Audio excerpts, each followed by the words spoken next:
Donc, bienvenue ici pour ce moment d'échange avec Madame Sylvie Staub autour de son livre « Cellules, je vous aime », récit d'une guérison inattendue. Et ce livre a été préfacé par Madame Poletti, raison pour laquelle nous avons aussi le plaisir de la présence de Madame Poletti. Donc, je rappelle juste que Madame Poletti est infirmière, a été professeure de soins infirmiers et de pédagogie, directrice d'institutions de formation et se consacre depuis une vingtaine d'années à la question du deuil et de l'accompagnement des endeuillés. Elle a participé à l'évolution des soins palliatifs dès le début et d'une manière générale, Madame Poletti, vous avez toujours été intéressée par les approches complémentaires ou différentes dans le domaine des soins. À part ça, bien sûr, vous continuez d'animer cette chronique dans Le Matin Dimanche, rédigée fidèlement depuis 1987, je crois. Madame Staub, vous êtes infirmière en soins palliatifs, mère de 3 adultes, vous enseignez la méditation de pleine conscience et à part ça, vous animez et proposez des retraites où vous mêlez le yoga, la méditation de pleine conscience et le développement personnel. Vous nous avez proposé dans ce livre, que je vous conseille vivement, au fond tout un parcours que vous avez vécu. Vous livrez le récit d'une confrontation avec un cancer qui avait été déclaré mortel par les médecins. Et puis, après 3 récidives, la maladie s'en est allée de façon inattendue. Et vous avez découvert que vous étiez guéri. Donc, dans ce livre, non seulement vous allez nous parler de ce mouvement d'auto-guérison qui dépasse au fond tout ce que nous pouvons imaginer sur le plan rationnel, mais vous allez aussi nous parler des montagnes russes émotionnelles par lesquelles vous passez durant ces années de maladie, de récidive et de guérison. Et vous profitez aussi de questionner le système médical avec certaines logiques de profit ou de pouvoir qui peuvent parfois être pesantes ou difficiles pour le patient, comme j'aurais envie de dire d'ailleurs pour les soignants et les médecins. Alors votre ouvrage, je dois dire, m'a beaucoup touchée parce que toujours il y a cette confiance en la vie. Vous ne mettez pas du tout les passages à vide, les moments pénibles, les moments difficiles, les moments de doute. Vous mettez en évidence les tensions inhérentes à l'existence humaine entre vie et mort, guérison, maladie. Il y a toujours cette espérance en filigrane. Et puis vous avez dans ce livre une manière d'explorer poétiquement notre rapport humain au temps, à la souffrance, à la vie, à la mort. Et vous nous livrez votre cheminement spirituel aussi. Donc c'est vraiment un ouvrage extrêmement riche, extrêmement fort, et cela ne nécessite pas forcément d'être soi-même concerné par le cancer, parce que c'est vraiment un parcours humain, existentiel, dans toute sa force, sa profondeur et sa richesse. Je laisse maintenant la parole à Madame Poletti pour donner peut-être quelques échos, puisque vous avez préfacé cet ouvrage. Alors, je crois que j'ai presque plus de fois. Merci. C'est vrai que c'est un livre qui est extrêmement touchant. Moi, j'ai lu vraiment des récits de traversée de la maladie, souvent par des étudiants qui faisaient des travaux et qui racontaient ce qui s'était passé pour eux. Ce qui est particulier dans celui de Mme Staub, c'est qu'on descend très profond. Je trouve que la qualité de son introspection est vraiment très particulière. Elle trouve les mots, elle est capable de dire de façon particulièrement intéressante pour ceux qui lisent ça, ce qu'elle ressent, ce qu'elle vit, ce qu'elle rêve, ce qu'elle décide au jour le jour. C'est vraiment pas quelque chose qu'on peut résumer. C'est très difficile même de faire une préface parce que c'est tellement dense. Et alors on pourrait prendre un passage au détriment des autres, etc. alors que tout est intéressant. Moi, je le vois comme un voyage. C'est vraiment, j'aime l'idée des voyages. J'ai aussi dit ça ce matin, mais c'est vrai que c'est un voyage. On passe de la vie normale, où on ne se soucie pas forcément des grandes questions au quotidien comme ça, même si on y pense souvent. Et là, la maladie apparaît, et la description de ce qui se passe, de comment ça se passe, est très importante. Et on assiste à ce que vivent la plupart des gens à qui ces choses-là arrivent. C'est cette sorte de déroulement, d'écroulement. Tout ce qui était important ne l'est plus, et tout à coup, ce à quoi on n'avait pas pensé sans arrêt devient essentiel. Elle analyse extrêmement bien, en effet, toutes ces ruptures que ça suppose, toutes ces réorganisations mentales. Pour moi, ce qui a aussi été intéressant, c'est toute cette analyse du rapport avec les soignants, avec les médecins, et combien, malgré le fait qu'on dit le patient est au centre, tout converge vers lui, on est à son service, combien finalement il y a quand même de prise de pouvoir sur le patient, malgré le langage qui dit que ce n'est pas le cas. Voilà. Et je trouve que vous le décrivez extrêmement bien, avec l'importance de la prise de... Je vais utiliser ce mot, mais de la prise de pouvoir du patient, c'est-à-dire c'est son corps, c'est sa vie, et personne ne peut sentir de l'intérieur comme lui ce que les traitements font, ce que l'attitude des gens cause, etc., etc. Et il y a aussi tout ce que ça fait pour la famille, pour le conjoint, pour les enfants, pour les parents, pour les autres membres de la famille. Je crois aussi que c'est une partie qu'on oublie et que Mme Staub remet en évidence. Un cancer, la maladie du cancer, entre autres, mais d'autres maladies aussi. D'accord, elle se trouve dans un individu, mais elle touche tous les autres qui aiment cette personne, qui sont en relation avec cette personne. Et là, vous le décrivez très très bien. Et puis, il y a la description de toutes des traitements, des chimios, de combien, par exemple, le fait de continuer à porter un porte-à-quatre signe on attend la prochaine résurgence de quelque chose. Et combien c'est important de dire non, maintenant c'est fini, je voudrais qu'on me l'enlève, malgré le fait que pour les soignants, mais un porte-à-quatre, c'est donc une sorte d'entrée pour qu'on puisse injecter des choses à travers un appareil, de manière à ne pas devoir repiquer des veines qui sont déjà en mauvais état. Et c'est vrai que ces choses-là, je suis témoin qu'on ne pense pas on pense que ça va être beaucoup plus pratique, il faut qu'elle le garde, mais on ne pense pas à ce que ça signifie pour une personne que de lui dire attendez, on laisse au cas où, quoi. Alors qu'il y a tout ce désir et cette volonté de vouloir aller vers la guérison. Il y a aussi quelque chose qui est très bien décrit et que je trouve intéressant. J'en parlais aussi ce matin, c'est tout ce questionnement. Mais j'avais une vie saine, je faisais tout ce qu'il faut faire pour pas avoir un cancer, et j'ai ce cancer. Mais qu'est-ce que j'ai fait de faux? Et on est dans ce problème-là, c'est qu'on accepte tellement mal le mystère en général, que quand il se présente sous cette forme, il y a toujours des gens qui, pour se rassurer eux-mêmes, voudraient trouver où était la petite faille.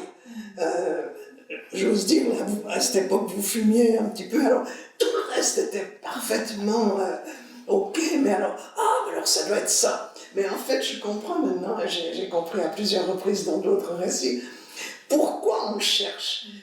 Qu'est-ce qui a bien pu être la faille chez cette personne? Parce que si je connais cette faille, eh ben moi je vais enlever cette faille, donc j'aurai moins. Ou alors on dit, oh moi j'ai jamais fumé, et on se sent un tout petit peu rassuré. Et c'est humain, et en même temps c'est très difficile pour les gens qui sont atteints d'une maladie, d'avoir sans cesse à se poser toutes ces questions sur le pourquoi. Dans la plupart des cas, il n'y a rien à y faire. Et puis, il y a aussi toute cette solitude qu'on peut ressentir et que je n'ai jamais vue presque aussi bien décrite que là. C'est pas une solitude, je suis tout seul quelque part, c'est une mise à distance de la personne qui... On ne sait pas très bien comment s'adresser à elle, on ne sait pas quoi lui dire, on ne peut pas lui dire bon week-end, comment on va faire quoi. Et je trouve que c'est tellement vrai, et c'est pas souvent écrit, et vous le dites extrêmement bien. Et puis peut-être simplement, j'aime beaucoup cette idée du pourquoi on se pose, et vous connaissez le grec et vous dites... En grec, pourquoi, ça se traduit par vers quoi, j'ai bien compris là. Et en fait, vers quoi la maladie, vers la vie, et c'est ça qui vous pousse beaucoup. Et puis il y a tout ce qui touche à la récidive, vous avez eu l'expérience, je veux dire, on croit que ça y est, et puis hop, ça recommence. Et puis on croit que ça y est, et hop, ça recommence. On appelle même ça, d'un terme de syndrome de Lazare. Ça y est, on est sûr que ça marche, et hop, ça y est, ça recommence. Enfin, c'est extrêmement bien décrit avec ce que ça suppose pour les autres. Et puis, il y a un moment magnifique, c'est le moment où vous sortez de la condamnation. Là. Je veux dire, depuis maintenant, je décide que je vais vivre le mieux possible avec ce qui est mon vécu à vivre, et je fais confiance, je me fais confiance, je fais confiance à ce que je ressens. Et à partir de là, il y a je trouve une sorte de liberté intérieure par rapport à la maladie, et on se rend compte que ça vous porte énormément, et qu'à partir de là, il y a une possibilité de densifier sa vie, et non pas d'être sans cesse avec un pied dans la maladie. Et là, on sent que ça y est, ça va partir vers quelque chose de bien. Alors, je vous dis, il y a tellement d'éléments, mais c'est Madame Staub qui va vous en parler mieux que moi, parce qu'elle a vécu à l'intérieur, et j'ai trouvé ce livre magnifique. Voilà. Bon, merci pour... Je ne sais pas si vous entendez comme ça va? Non? C'était comme ça tout à l'heure? Ça, là. Merci pour... allez, on entend mieux. Hein. Merci pour vos présentations à toutes les deux. Merci beaucoup, Rosette, ça me touche beaucoup. Merci d'avoir écrit cette préface qui m'a beaucoup touchée aussi. Et puis, merci à vous tous d'être là, si nombreux, pour venir entendre parler de ce livre. Je suis très touchée. Bienvenue à vous tous. Alors peut-être pour accrocher à ce que évoquait Madame Poletti à la fin, vous faites très bien ressortir dans votre ouvrage cette tension durant toute la période de maladie et de récidive entre deux chemins qu'il fallait maintenir ouverts.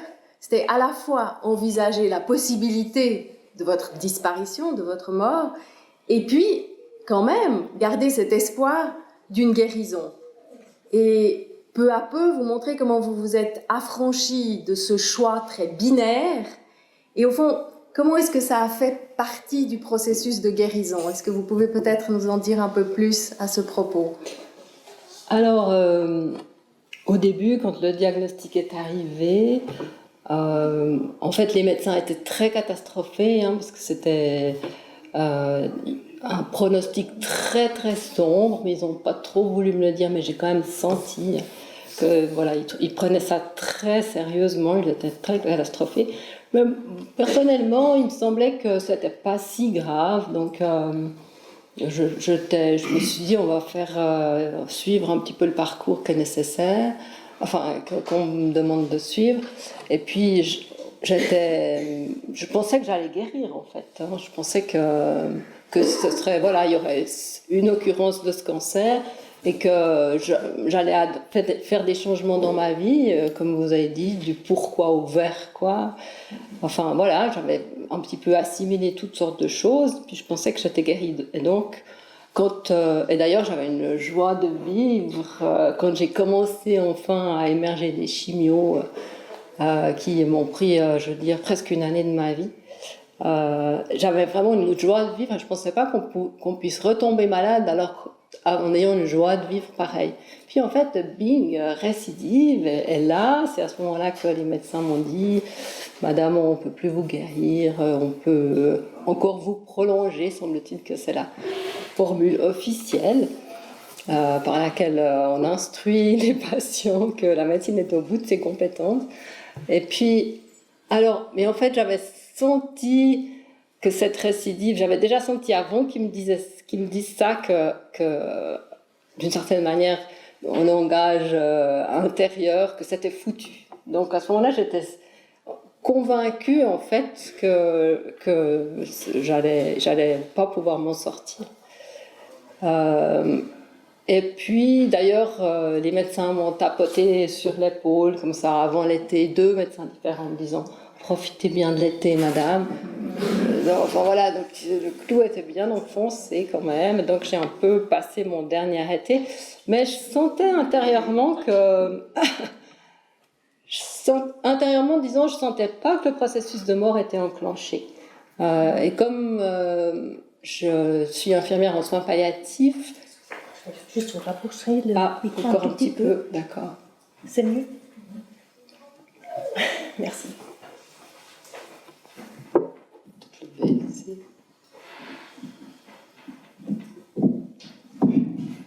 Ouais. Comme je suis infirmière en soins palliatifs, je ne sais pas pourquoi, mais il me semblait que j'avais compris en observant comment les patients avancent comme ça dans leur processus de trépas, qu'ils sentent à l'intérieur qu'il y a quelque chose qui s'enclenche, qu'ils sont conduits vers la transition. Puis moi, je ne sentais pas ça à l'intérieur. Donc, je me suis dit, bon, je tiens compte du fait que je dois me préparer, que probablement ma vie s'oriente vers sa fin, mais en même temps, j'attends de voir quand ça commence, quand ça se passe vraiment. Et puis,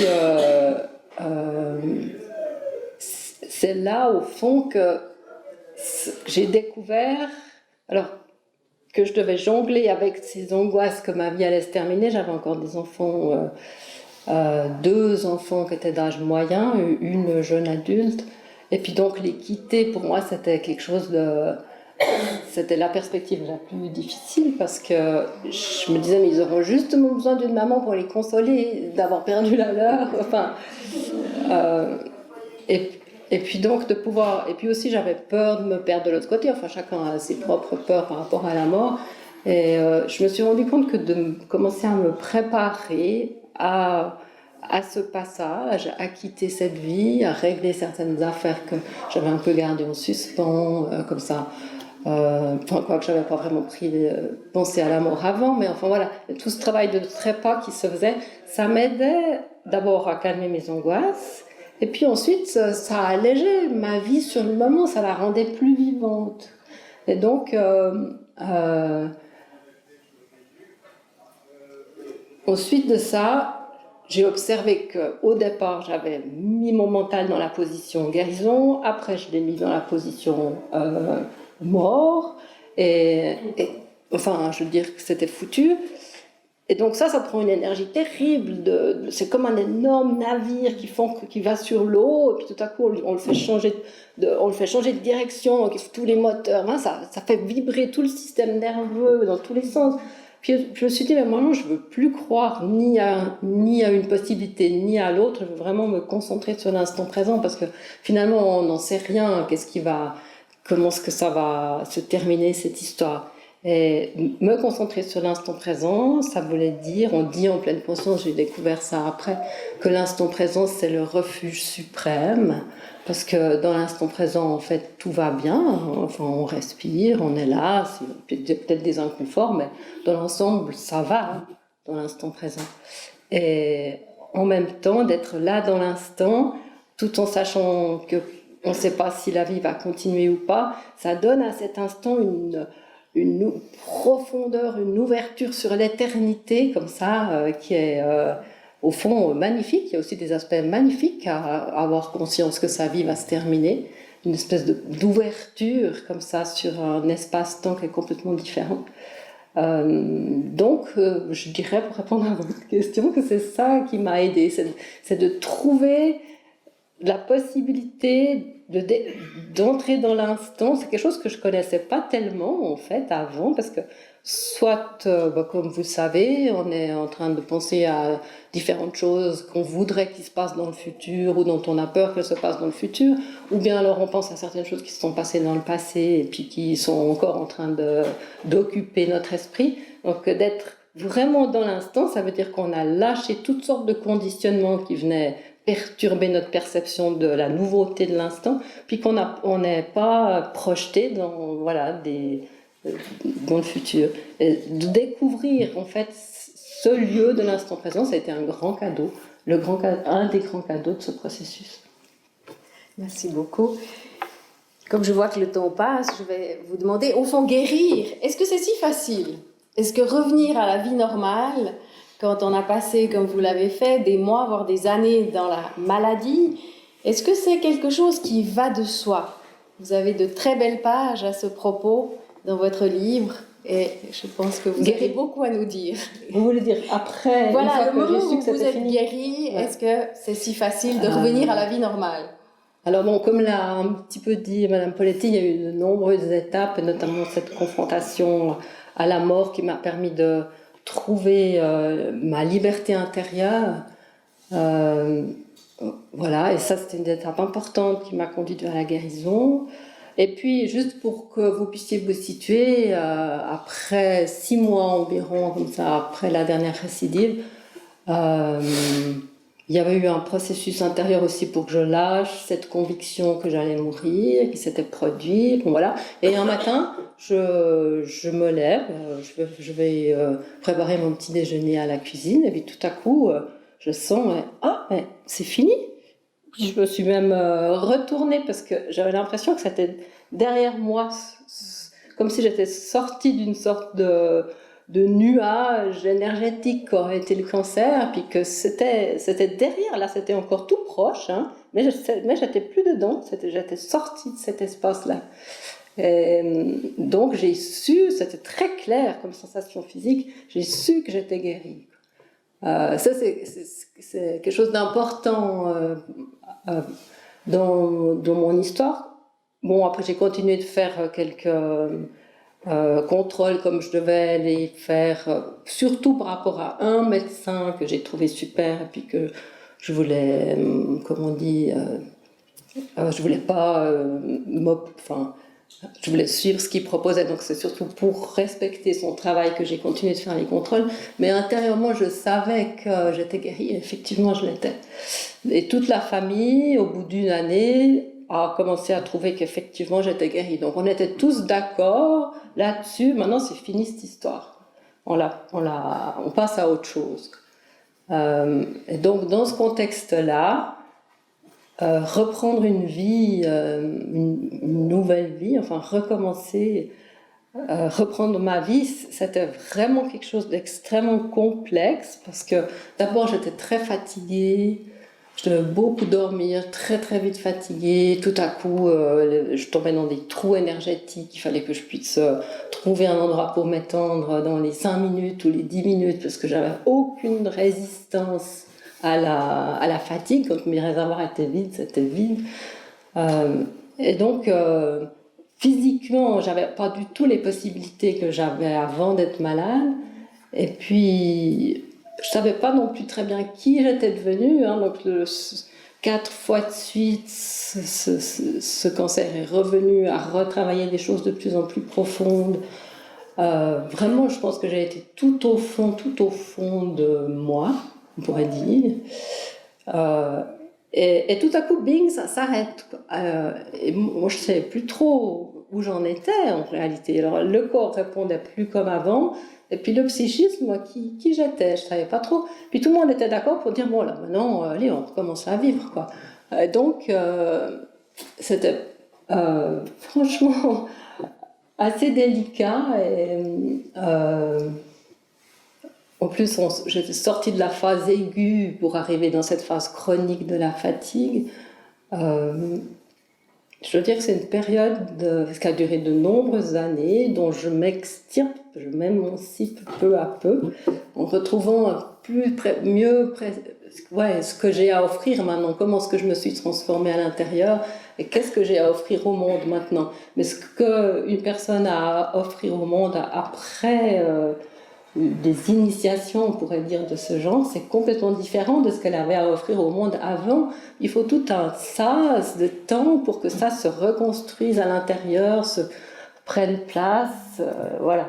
Donc, et accepter qu'on ne va pas redevenir la personne qu'on était avant, accepter qu'on va devenir quelqu'un d'autre. Une fois, ma fille aînée m'avait dit « Ah ouais, t'es un petit peu comme celui qui est né 2 fois dans 2 ribes. » Je ne sais pas si vous avez vu ça. Tu devrais changer de prénom. Peut-être que c'était une bonne idée, au fond. Comment est-ce qu'on peut marquer que, voilà, on va devenir différent et on ne sait encore pas qui on est. Est-ce que vous avez l'impression que ce serait une idée de créer une sorte de rite qui pourrait être marquer le passage de la maladie à la guérison? Nous avons des rites pour la mort, nous avons des rites de baptême, mais au fond, est-ce qu'il n'y a pas quelque chose à chercher du côté aussi de cette prise de conscience communautaire que quelqu'un qui est guéri après une longue maladie vit quelque chose de très fort qui pourrait être vécu peut-être plus communautairement? Probablement que c'est une bonne idée. J'ai du mal encore j'aurais du mal à créer un rituel comme ça, là, pour le moment. Mais ce serait une manière, comme disait Madame Poletti, la maladie, ça ne touche pas une seule personne, ça touche toutes les personnes qui aiment cette personne. Ça, je sentais très bien au début, que tout le monde était travaillé. Donc, de créer un rituel de guérison, ça permettrait peut-être à toutes les personnes qui ont changé, on pourrait inventer peut-être quelque chose où chacun pourrait dire comment il a changé avec cette histoire, pour nous aider tous à comprendre qu'on ne va pas revenir en arrière, qu'on va vers l'avant, qu'on va vers autre chose qu'on ne sait pas ce que c'est. Oui, ça pourrait probablement être une bonne idée. Avant d'ouvrir la discussion, parce que j'imagine qu'il y a des tas de questions et que vous souhaitez aussi laisser la place à la discussion, je voulais vous en demander un petit peu plus sur votre cheminement spirituel que vous décrivez très très bien dans cet ouvrage. Vous montrez que vous vous êtes peu à peu libéré par rapport à des entraves, des présupposés, une forme de déprogrammation, comme la décrivait Madame Poletti ce matin. Vous avez même passé par le deuil, si j'ai bien compris, de la foi en la transcendance, disons ne plus vouloir croire à un moment. Comme ça a été une étape, semble-t-il, importante. Vous avez découvert le bouddhisme, puis la méditation de pleine conscience. Donc il y a vraiment tout un passage par différentes traditions, différentes approches. Et j'avais envie de vous demander de manière un peu peut-être provocative, comment voyez-vous la relation entre religion et spiritualité, entre ce avec quoi vous êtes parti et ce à quoi vous êtes arrivé après ce que vous avez vécu? Alors je suis partie avec des idées, des croyances contre lesquelles parfois je me suis battue ou que j'avais laissé de côté sur la route parce que je me rendais compte que c'était pas incarné, je ne sais pas très bien comment dire. Pour moi, la religion, c'est un certain nombre d'idées auxquelles la personne est censée adhérer, puis alors elle fait de son mieux pour y adhérer, comme ça. Mais ça reste quelque chose de mental. Et puis la première étape vers quelque chose de plus corporel, je dirais, plus qu'intériorisé, mais corporel vraiment. C'était quand un jour, j'ai senti assez au début que je devais répondre à cette question, est-ce qu'il y a une vie après la mort ou pas? Tout à coup, j'étais dans mon jardin tranquille, et puis tout à coup, intérieurement, c'est comme s'il y avait quelqu'un qui était là, puis qui me disait, maintenant tu dois choisir, est-ce qu'il y a une vie après la mort ou pas? Puis j'étais là en train de me dire, comment je peux savoir ça? Moi, j'en sais rien. Puis la question était vraiment pressante. Maintenant, tu dois décider, vas-y, décide. Et puis, m'est venue l'idée de poser la question à mon corps. C'est-à-dire, j'ai fait comme si je croyais qu'il n'y a pas de vie après la mort. Puis j'ai écouté comment mon corps réagissait. Puis mon corps, à ce moment-là, il a commencé à se rétrécir, comme du plastique qui brûle, à devenir complètement compact, comme ça, voilà. Et puis après, j'ai effacé ça, et puis j'ai fait comme si je croyais il y a une vie après la mort. Et à ce moment-là, j'ai senti mon corps commencer à devenir spacieux, qui commençait, comme s'il y avait une petite brise fraîche qui pouvait souffler à l'intérieur avec de la lumière. Enfin, voilà, c'est ce que je sentais à l'intérieur. Donc j'ai passé d'un niveau de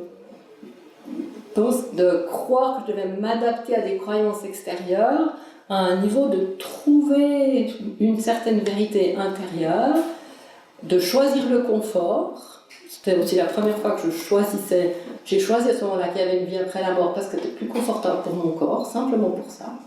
Puis je me suis dit, voilà, si je me trompe, je peux toujours changer d'avis plus tard. C'était la première fois que je me donnais cette possibilité. Je croyais que la vérité, c'était quelque chose d'extérieur, qu'il fallait trouver, puis que c'était la même pour tout le monde, et à tout moment dans sa vie. Et puis là, petit à petit, c'était la première étape où j'ai compris que la vérité, c'était quelque chose d'intérieur, qui pouvait évoluer en fonction de notre expérience, et qui est valable uniquement pour soi. Exactement l'inverse. Je dirais peut-être que c'est ça la différence résumée entre la religion et la spiritualité. Dans la spiritualité, on est dans une expérience intérieure. Donc, après, pendant plusieurs fois, j'ai commencé à sentir des présences, à sentir tout à coup, me sentir enveloppée d'amour. J'ai commencé à sentir tout un tas de choses.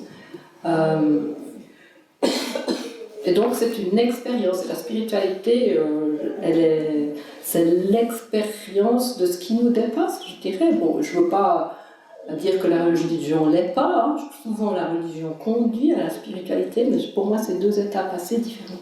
Mais vous voyez néanmoins, à ce que j'entends, une articulation au fond entre les deux, la religion venant peut-être apporter des outils ou des symboles ou un langage qui permet de comprendre et d'interpréter sa propre expérience spirituelle, quitte à se libérer ensuite au fond de ces outils, de ces symboles. Elle vient nous transmettre qu'il existe des énergies plus subtiles, plus divines, mais là où c'est un petit peu, ça pourrait être trompeur, c'est qu'on a tendance à croire que ces énergies sont à l'extérieur de nous. Et je dirais que le chemin spirituel, pour moi en tout cas, c'est de rencontrer Dieu à l'intérieur. Et comment l'articuleriez-vous aussi avec la communauté, le vécu communautaire de la spiritualité que vous vivez, je crois, maintenant au travers de cette méditation de pleine conscience en groupe, au fond aussi. Oui, alors ce que je fais en groupe, c'est pas la méditation de pleine conscience. D'accord. C'est une méditation sur le cœur, sur la divinité dans le cœur, justement, qui s'appelle Heartfulness, heart comme le cœur. Où on médite tous ensemble en silence. Et effectivement, l'aspect communautaire, c'est comme, je pense que cet aspect-là, on le trouve dans tout groupe qu'on fréquente longtemps. Je pense probablement que les gens qui font partie d'un groupe de badminton, ils ont cet aspect communautaire aussi. Ça fait du bien de voir les mêmes personnes régulièrement, auxquelles on peut juste dire comment ça va aujourd'hui, sans trop se prendre la tête. Il paraît-il d'ailleurs que c'est un facteur de longévité, cette sociabilité, d'après les études qui ont été faites sur un groupe de personnes au Japon qui ont des partenaires qui voient toute leur vie une fois par semaine. C'est juste pour se faire du bien, parce qu'on est une espèce qu'on a besoin de se sentir les uns les autres. Une espèce sociale et relationnelle. Voilà, ouais. Merci beaucoup de cette magnifique présentation. Je passe la parole à la salle pour des questions, remarques, commentaires. Il y avait une question de monsieur, au fond.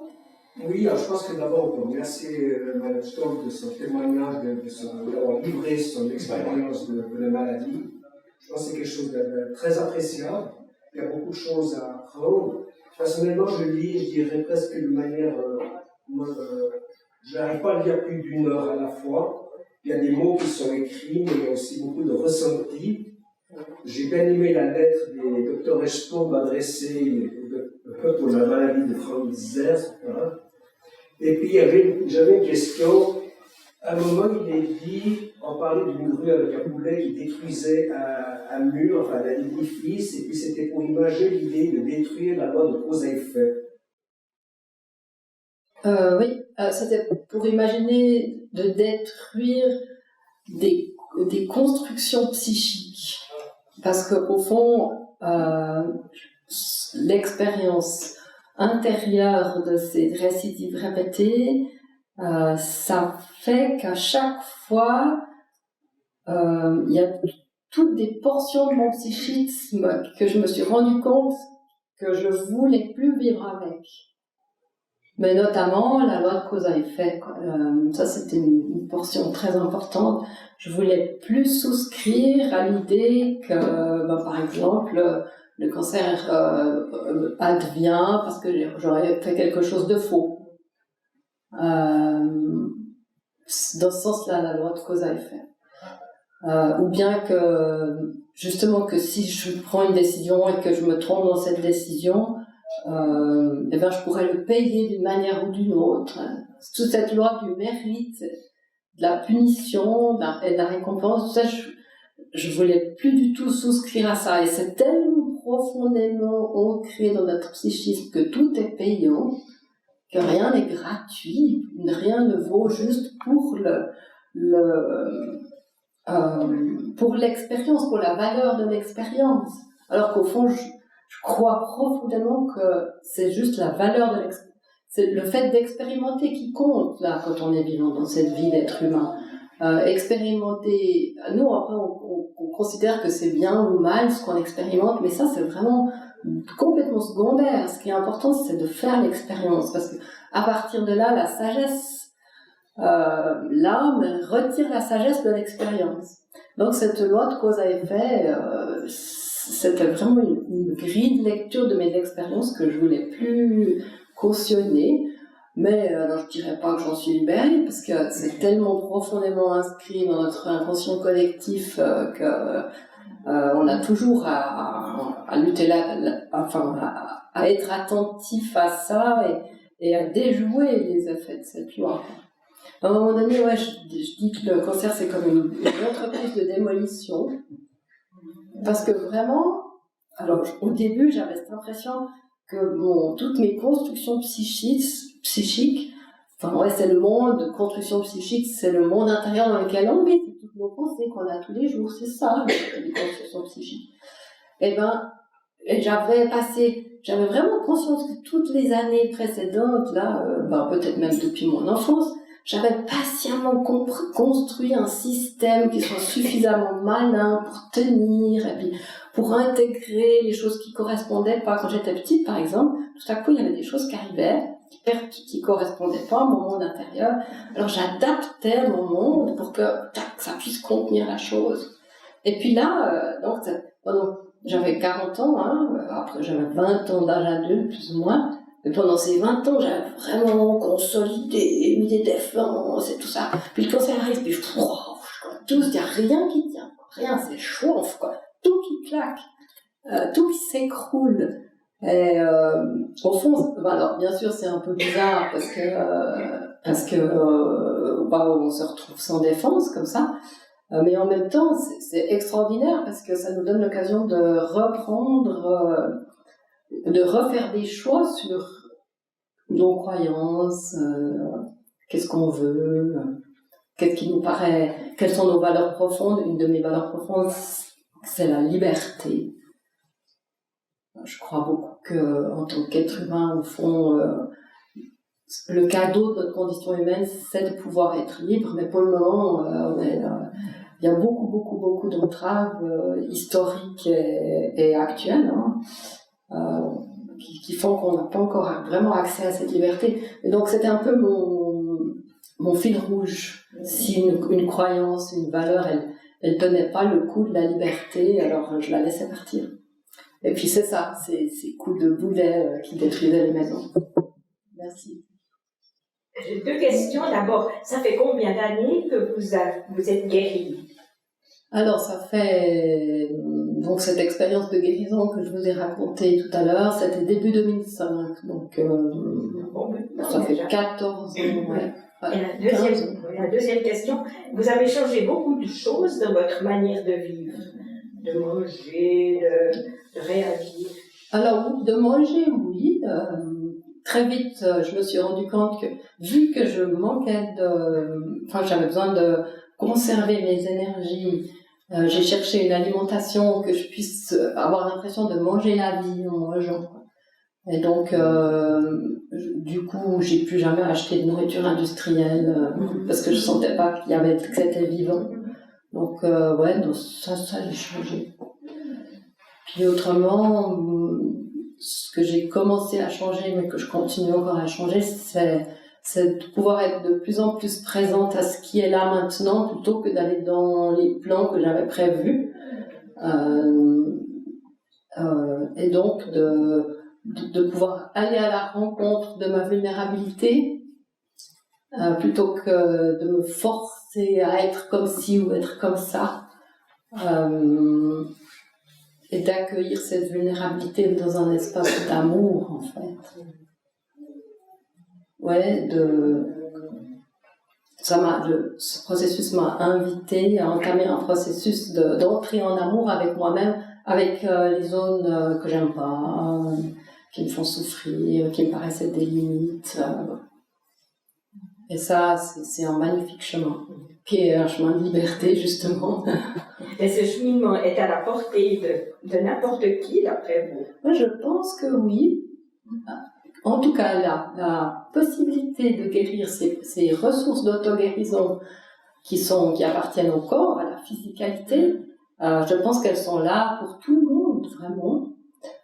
Ensuite, peut-être qu'on peut y barrer la route quand on est convaincu. C'était aussi pour ça que c'était important que je lâche cette conviction que de toute façon, à un moment donné, j'allais mourir.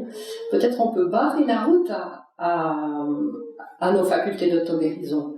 Et c'est sûr que la médecine qu'on a actuellement, qui considère la maladie comme un ennemi, qui utilise un langage guerrier pour soigner la maladie, on parle on utilise même d'ailleurs des substances chimiques qu'on utilise dans la guerre. Les substances chimiques qu'on utilise dans les chinos, c'est les mêmes que celles, je me souviens plus, que le gaz moutarde, je crois. Donc on a vraiment une façon de considérer la maladie comme si c'était quelque chose de dangereux qui vient de l'extérieur et qu'on doit tuer, qu'on doit mettre dehors. Et ça fait que on n'est pas préparé intérieurement à penser que notre corps a une sagesse incroyable, que cette maladie peut-être elle nous enseigne quelque chose, et que si le corps en quelque sorte a permis qu'elle se produise, il a certainement les moyens de la faire partir. Les ressources du corps en réalité sont vraiment immenses. Donc en tout cas, nous ouvrir à cette possibilité, c'est très important. Peut-être juste, souvent on dit c'est important d'avoir un moral de fer, d'être toujours positif et tout ça. Ça, alors j'y crois pas. Je pense au contraire que c'est important de pouvoir plonger dans les creux quand il y en a, exprimer tout le chagrin, les peurs, tout ce qui se présente, les vivre. Et puis après, ça passe, on s'y accroche pas, on remonte, on est de nouveau bien un moment, puis après ça retombe. Pouvoir faire ce mouvement de vague, comme ça me paraît être très important, parce que c'est comme ça que le corps se libère petit à petit de toutes sortes de choses, aussi au niveau émotionnel. Maintenant, j'ai perdu mon fil. Je voudrais juste dire quelque chose par rapport à la question, est-ce que c'est à la portée de tout le monde? Oui, et en même temps, je crois qu'il y a des gens qui vivent dans des situations qui vont pas les aider énormément à faire ce chemin.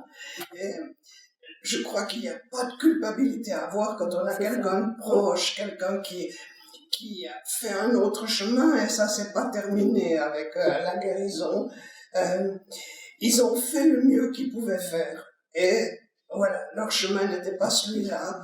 Et je crois que c'est une merveilleuse histoire et c'est tellement important tout ce que vous avez vécu. Mais je crois juste faire attention à cette idée, c'est à la portée de tout le monde.